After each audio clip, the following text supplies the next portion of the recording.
Welcome to Surviving the Unsinkable, a series that brings you first-hand stories from the edge of death, told by the few who lived through the unthinkable, the sinking of the world's greatest warships. These are the voices of survival, pulled from fire, steel, and the sea. September 8, 1943, La Maddalena, Sardinia. Commander Umberto Del Grande, the chief engineering officer on board the Roma, realized the turn in the war. The night before, Italy had signed the Armistice of Cassibile, surrendering to the Allies. The Roma, the flagship of the Italian fleet and one of the most advanced warships Italy had ever constructed, was now being ordered to depart, not to fight the Allies, but to surrender to them. Admiral Bergamini and the balance of the battle fleet, Roma, Italia, and portions of cruisers and destroyers, were escorted north to La Maddalena and eventually into the port at La Spezia or internment in Malta. They would avoid combat based on the terms of the armistice agreement. Commander Del Grande was tense. He had spent years aboard Roma since her commission in 1942, watching over her massive steam turbines, fuel capacity, and damage control drills.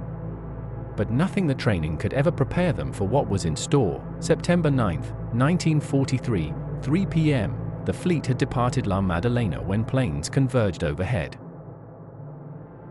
It wasn't enemy planes, it was German bombers, Do-217s of Kampfgeschwader 100. Germany, enraged at Italy's surrender, had moved to prevent the fleet from falling into Allied hands.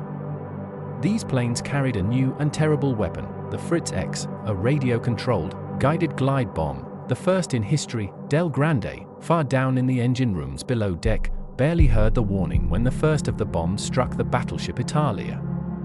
Shortly, Roma herself was attacked. The first Fritz X sliced through Roma's deck just abaft the port 15-inch gun turret. It punched straight through, between the upper decks, into the engine room spaces. Commander Del Grande was knocked to the deck by the impact. Steam pipes ruptured, lights went out, the compartment filled with heat and choking smoke. Then came the second bomb, the killing blow. It erupted near the rear main battery turret, raked deep within the belly of the ship, and exploded one of the forward magazines. The explosion was a pure nightmare. Del Grande would later describe it as the ship breaking in half from the inside, steel buckled, bulkheads sagged, flames roared through passageways, and steam boiled out through burst valves.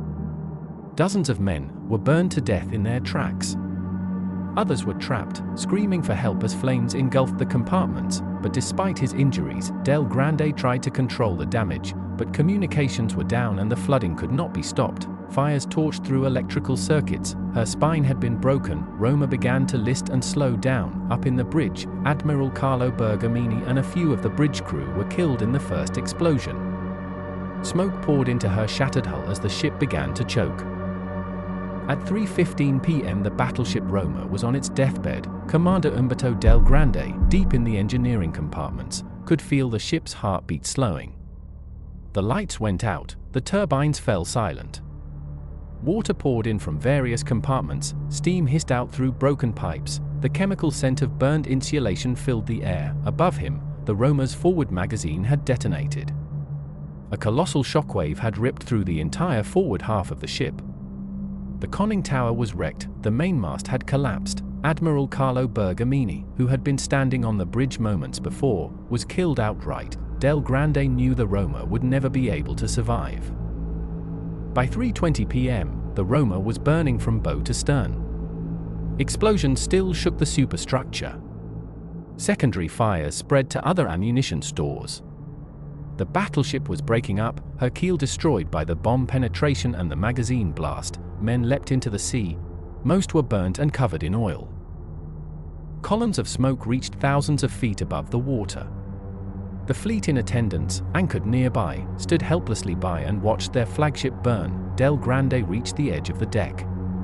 No lifeboats were to be launched, most were wrecked or inaccessible.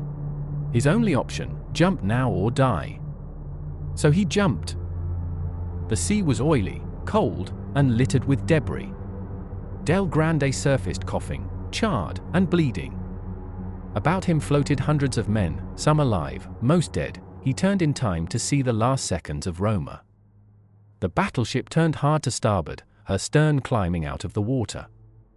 her fine lines disappear beneath the waves at 3:29 p.m., 23 minutes after the first impact. Over 1,350 men went down with her, including Admiral Bergamini and nearly the entire bridge crew.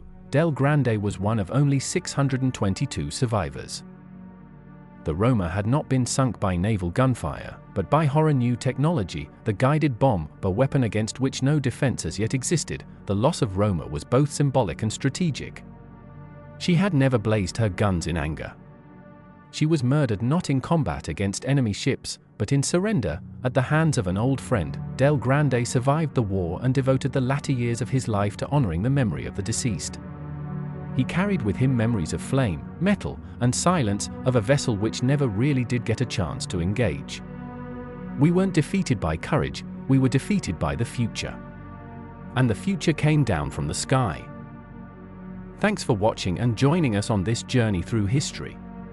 If you found these stories as powerful as I did, don't forget to like, subscribe, and hit the bell so you don't miss the next episode. More incredible survivor accounts are on the way. See you next time and Godspeed.